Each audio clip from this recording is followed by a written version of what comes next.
Muy buenas tardes, nosotros somos el siguiente grupo y le vamos a hablar sobre lo que es la enfermedad de Parkinson. Este grupo está compuesto por María Patricia Rodríguez, Camille Siri, Leslie Stackeman y Francesca Stackeman.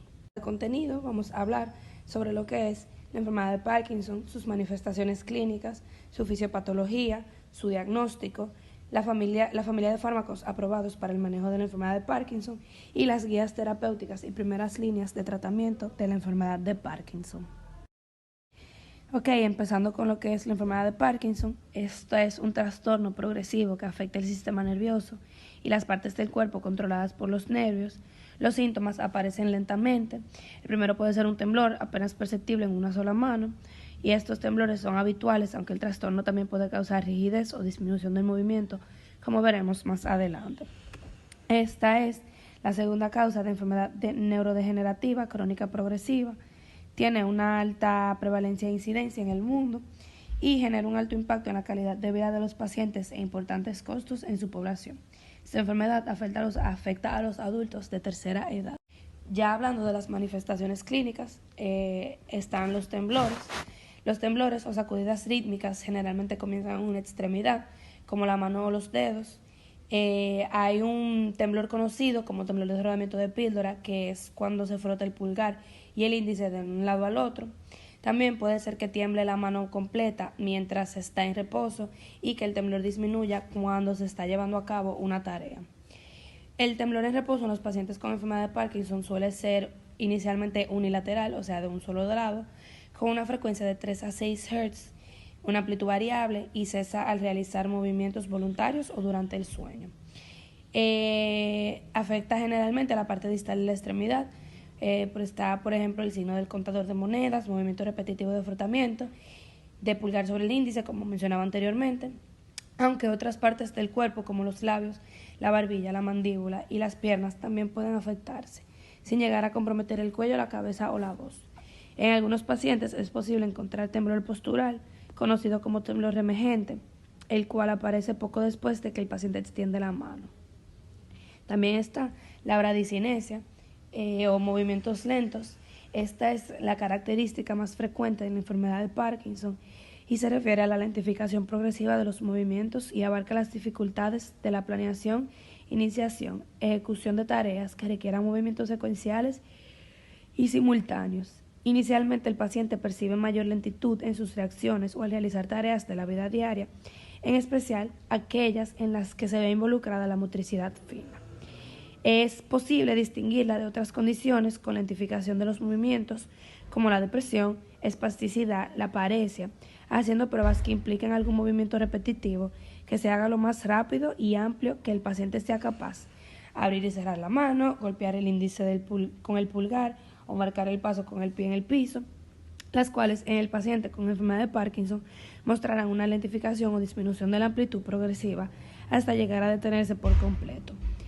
La bradicinesia también se manifiesta en disartría, con monofonía e hiponía, hipomimia, que es la poca expresión facial, conocida como las facies del jugador de póker, cialorrea por dificultad para tragar, pérdida de movimientos espontáneos, micrografía, disminución del parpadeo y del braceo durante la marcha.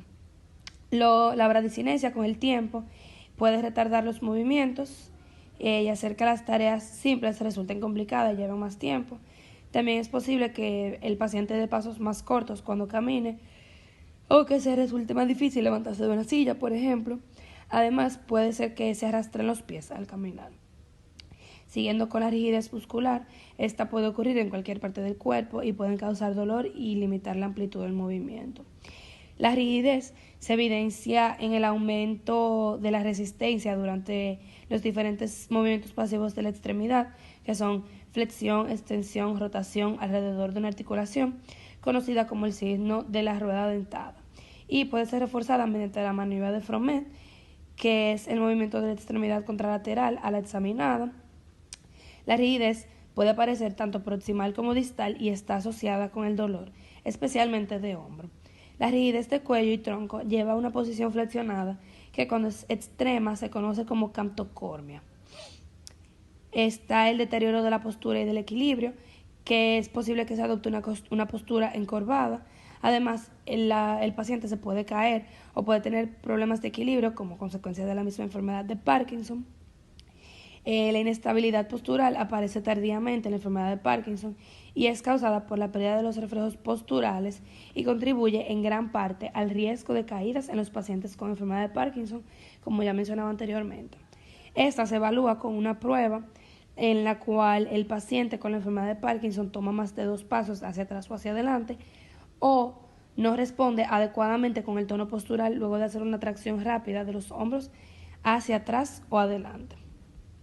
También está la pérdida de los movimientos automáticos, que es posible que se reduzca la capacidad para realizar movimientos inconscientes, como lo que es parpadear, sonreír o mover los brazos al caminar. También están los cambios en el habla, que es posible que se hable más suave o más rápido, se insulte o se dude antes de hablar, y también un discurso que se pueda volver más monótono en lugar de seguir con los patrones del habla habituales. Y por último están los cambios en la escritura, que es posible que se resulte más difícil escribir y que la letra pueda parecer más pequeña. Entonces, en el diagnóstico del parkinsonismo está la bradicinesia y al menos uno de los siguientes, ya que la bradicinesia es la primera que aparece: rigidez, temblor en reposo de 4 a 6 Hz, inestabilidad postural. Luego se va a excluir otras causas del parkinsonismo y luego se van a dar los criterios que apoyan el diagnóstico de la enfermedad de Parkinson, que son al menos 3 de los siguientes: inicio unilateral, temblor en reposo, trastorno progresivo, afectación asimétrica con mayor afectación unilateral desde el inicio, excelente respuesta a la levodopa, corea inducida por la levodopa, respuesta a la levodopa durante 5 años y un curso clínico superior a 10 años. Estas son manifestaciones las cuales van a llevar al diagnóstico, el cual se va a hablar más adelante. Siguiendo ahora con la fisiopatología, dejo a ustedes con mi compañera. De lo que es la fisiopatología de la enfermedad de Parkinson, tenemos que las neuronas dopaminérgicas de la sustancia negra pars compacta hacen parte de la vía nigra estriatal que se proyecta hacia los ganglios basales, en donde regula la actividad de las neuronas estriatales, cuya eferencia modula la actividad del tálamo de forma directa e indirecta. La vía indirecta normalmente es inhibida por la liberación de dopamina en los receptores D2 de las neuronas estriatales, núcleo caudado y putamen. Esta inhibición se pierde en la EP por la deficiencia de dopamina, haciendo que se inhiban las neuronas estriatales, las cuales a su vez inhiben el globo pálido externo, GPEE, que normalmente inhibe el núcleo subtalámico, dando como resultado la desinhibición de este último. El núcleo subtalámico envía proyecciones glutaminérgicas hacia la sustancia negra pars reticulata y el globo pálido interno, GPI, desde donde se inhiben los núcleos talámicos que se proyectan hacia la corteza cerebral, lo que en últimas resulta en una disminución de la actividad locomotora y la consiguiente bradicinesia. Por otra parte, tenemos lo que es la vía directa. Normalmente esta está excitada por la liberación de dopamina sobre los receptores D1 de las neuronas estriatales. Esta excitación se pierde en la enfermedad de Parkinson, dando lugar a la inhibición de las neuronas estriatales, las cuales a su vez inhiben el GPI y la sustancia negra pars reticulata, que normalmente inhibe la actividad del tálamo, por lo que este último queda libre para enviar impulsos excitatorios a la corteza motora, generando así lo que es la actividad motora en forma de temblor.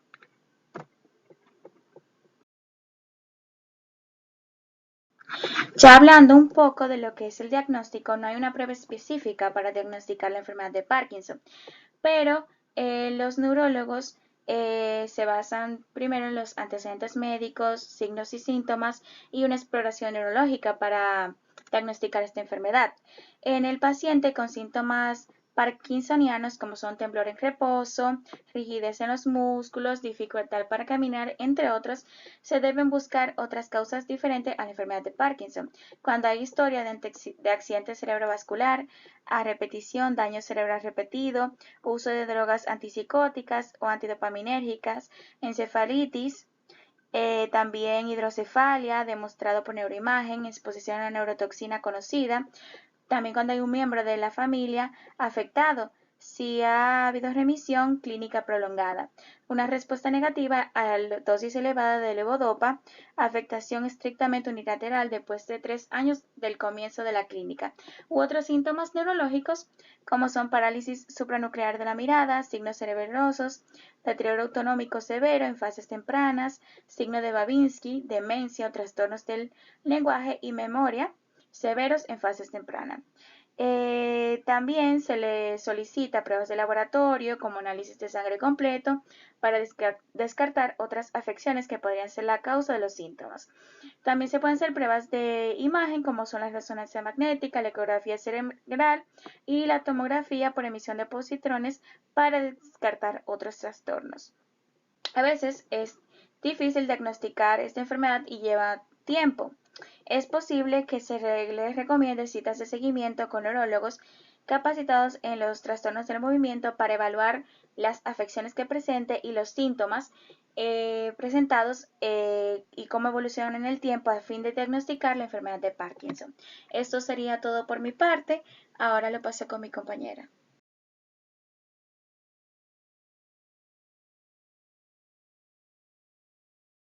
Para el manejo de la enfermedad de Parkinson, donde nos concentraremos en su mecanismo de acción y los efectos adversos. Tenemos en primer lugar lo que es la levodopa, que es el precursor metabólico de la dopamina, uno de los más importantes neurotransmisores, y este medicamento es el más eficaz en el tratamiento de la enfermedad de Parkinson, y sus efectos terapéuticos y adversos resultan de su descarboxilación en dopamina por medio de la enzima descarboxilasa. El mecanismo de acción se centra en que la evidencia indica que los síntomas de la enfermedad de Parkinson están relacionados con el agotamiento de los depósitos estriatales en la dopamina. Dado que la dopamina aparentemente no atraviesa la barrera hematocefálica, su administración es ineficaz en el tratamiento del Parkinson. Sin embargo, con la levodopa, el isómero levogiro de dihidroxifenilamina, DOPA, que es el precursor de la dopamina, le permite cruzar esa barrera sangre-cerebro, convirtiéndose en dopamina en los ganglios basales, que es lo que se busca para el tratamiento de la misma. Entre los efectos adversos de este fármaco tenemos gastrointestinales, ya que cuando la levodopa se le administra sin un inhibidor de la descarboxilasa periférica, la anorexia, las náuseas y los vómitos ocurren en solo 80% de los pacientes. Estos efectos adversos, sin embargo, se pueden minimizar tomando el medicamento en dosis divididas con o inmediatamente después de las comidas y a su vez aumentando las dosis diarias total de forma muy lenta. También tenemos efectos cardiovasculares. Se ha descrito una variedad de arritmias cardíacas en pacientes que reciben la levodopa, incluyendo lo que es taquicardia, extrasístole ventricular y en raras ocasiones fibrilación auricular. Este efecto se ha atribuido al aumento de la formación de catecolaminas periféricamente. La incidencia de esas arritmias es baja, incluso en presencia de enfermedades cardíacas establecidas, y puede reducirse aún más si la levodopa se toma en combinación con un inhibidor de la descarboxilasa periférica. Otros efectos que presenta la misma es sobre el comportamiento, que se ha reportado una gran variedad de efectos mentales adversos, incluyendo lo que es la depresión, lo que es la ansiedad, la agitación, el insomnio, la somnolencia, los ataques de sueño, confusión, delirios, etc. Otros efectos que puede tener el mismo son disinesias y fluctuaciones de respuesta, las cuales ocurren en hasta solo el 80% de los pacientes que reciben terapia con levodopa durante más de 10 años. Un siguiente fármaco que son los agonistas del receptor de dopamina, que estos básicamente actúan de manera directa sobre los receptores de la dopamina postsinápticos y pueden tener un efecto beneficioso además del de la levodopa, como vimos anteriormente.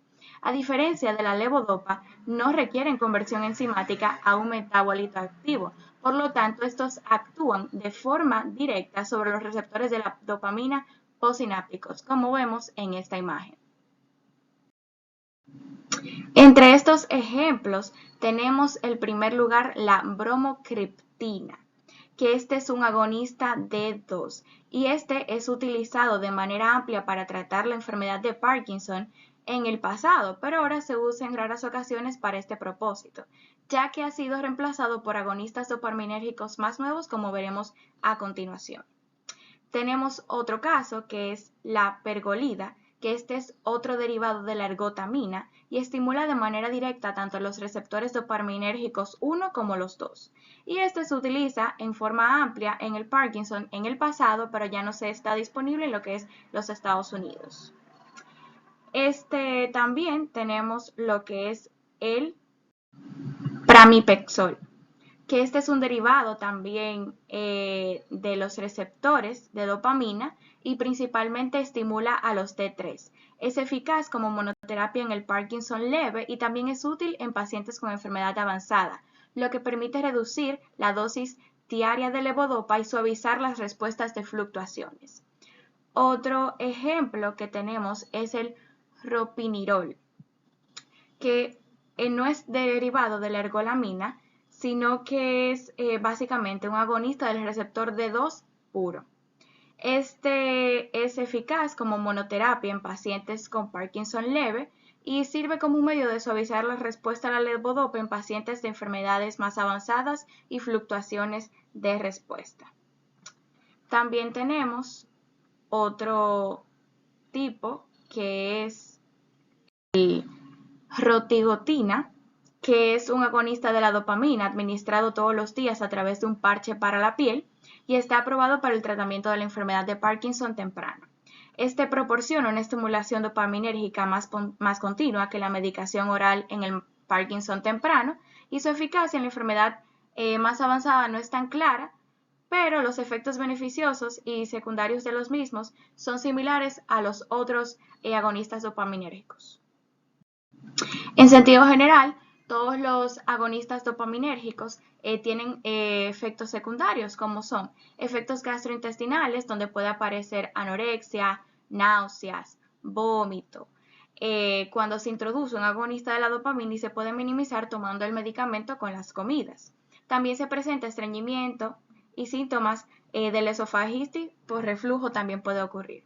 Tenemos otros efectos que son los cardiovasculares, que puede ocurrir hipotensión postural, en particular al inicio de la terapia. El vasoespasmo digital sin dolor es una complicación que está relacionada con la dosis de este fármaco a largo plazo. También puede ocurrir arritmia cardíaca y si ocurre es una indicación para interrumpir totalmente el tratamiento. Otro efecto adverso que tenemos son las discinesias, que esta puede ocurrir movimientos anormales similares a los introducidos por la levodopa y se revierten siempre y cuando se reduzca la dosis total del medicamento dopaminérgico que se está tomando. También hay algún tipo de perturbación mental donde se presentan confusiones, alucinaciones, delirios y otras reacciones psiquiátricas que pueden desarrollarse como una característica de la enfermedad de Parkinson. También tenemos la miscelánea, que son dolores de cabeza, congestión nasal, aumento de la excitación, infiltrados pulmonares, fibrosis pleural y retroperitoneal y eritromegalia. Son otros efectos adversos informados de estos agonistas, aunque son bastante extraños. Tenemos otro ejemplo que son los inhibidores de la monoaminooxidasa, que se han distinguido diferentes tipos de estos, que son los que se presentan, que son los irreversibles y no selectivos, los de la monoaminooxidasa A y los de la monoaminooxidasa B. Estos fármacos básicamente se metabolizan y básicamente inhiben lo que es la enzima, como es los irreversibles y no selectivos, que ellos destruyen completamente la enzima, impidiendo su actividad hasta que se sintetiza de nuevo. En cambio, los inhibidores de la monoaminooxidasa A son reversibles de la enzima y se usan para hacer referencia a un tipo de inhibidor de la monoaminooxidasa que no elimina completamente a la enzima, sino que inhibe su actividad mientras dura el efecto del medicamento, como a diferencia de los irreversibles y no selectivos. De la monoaminooxidasa B, básicamente es lo mismo, que en vez de eliminar la enzima monoaminooxidasa A, lo que hacen es el mismo mecanismo, pero con la B. Tenemos algunos efectos adversos de estos mismos medicamentos, donde están sequedad en la boca, náuseas, diarrea, estreñimiento, dolor de cabeza, somnolencia, insomnio, mareos o aturdimiento, reacciones en la piel en el lugar del parche, A su vez también tenemos lo que son otros efectos secundarios, como son el espasmo del músculo liso, presión arterial baja, aumento de peso, dificultad para concentrar la orina, calambres musculares y sensación de hormigueo.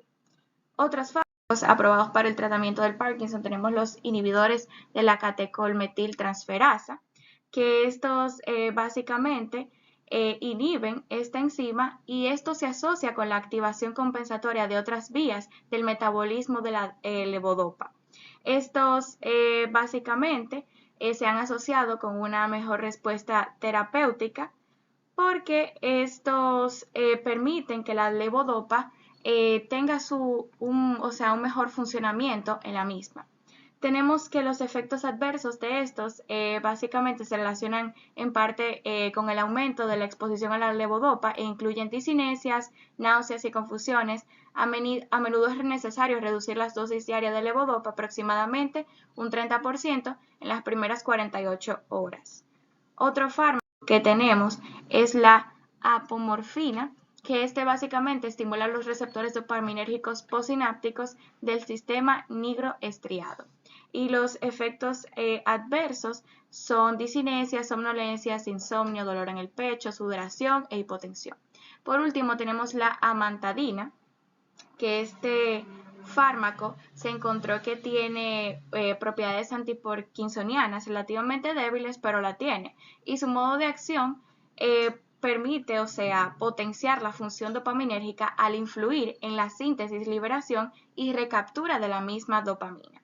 Este tiene una serie de efectos adversos, como son la amantadina, la náusea, también están depresión, irritabilidad, insomnio, agitación, alucinaciones y la misma confusión.